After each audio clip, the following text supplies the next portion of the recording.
Assalamualaikum warahmatullahi wabarakatuh. Perkenalkan, nama saya Davayu Brahmatio dari kelas 11.5. Baiklah, di sini saya akan menjelaskan tentang sifat-sifat yang ada pada lingkaran. Sifat-sifat yang ada pada lingkaran yaitu yang pertama adalah sifat sudut pusat dan sudut keliling yang menghadap busur. Yang kedua, sifat garis singgung lingkaran. Yang ketiga, sifat segi empat tali busur. Yang pertama adalah sifat sudut pusat dan sudut keliling yang menghadap busur. Sudut pusat adalah sudut yang titik sudutnya merupakan titik pusat lingkaran dan kaki-kaki sudutnya merupakan jari-jari. Yang ada pada gambar itu contohnya BOA. Sedangkan sudut keliling adalah sudut-sudut yang titik sudutnya berada pada keliling lingkaran dan kaki-kakinya merupakan tali busur yang melalui titik sudut tersebut. Contohnya seperti BCA yang ada pada gambar. Jika sudut pusat dan sudut keliling menghadap busur yang sama besar, maka sudut pusat sama dengan 2 kali sudut keliling, sedangkan sudut keliling setengah kali sudut pusat.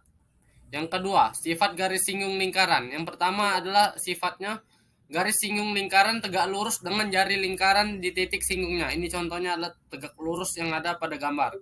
Yang kedua, melalui suatu titik pada lingkaran hanya dapat dibuat satu garis singgung pada lingkaran tersebut. Jadi, garis singgung hanya dapat dibuat satu titik pada lingkaran. Yang ketiga, melalui suatu titik di luar lingkaran dapat dibuat 2 garis singgung pada lingkaran. Contohnya yang seperti di gambar. Dia di garis luar lingkaran hanya dapat dibuat 2 garis singgung pada lingkaran tersebut.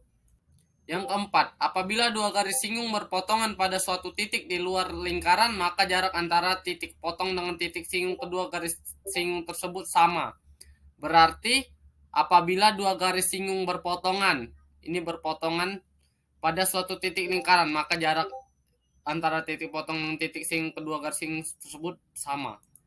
Kemudian kita akan bahas sifat segi empat tali busur. Yang pertama, sudut yang berhadapan jumlahnya 180 derajat.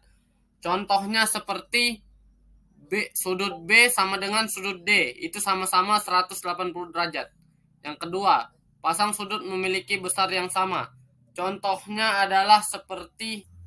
Kemudian dilanjutkan dalil Ptolemeus, hasil kali diagonal sama dengan jumlah perkalian sisi yang berhadapan. Jadi dalil Ptolemeus hasil kali diagonal itu sama jumlahnya dengan perkalian sisi yang berhadapan. Yang keempat, rumus kuasa. Rumus kuasa contohnya BO kali CO sama dengan CO dikali AO. Mungkin cukup sekian, terima kasih. Saya ucapkan Assalamualaikum warahmatullahi wabarakatuh.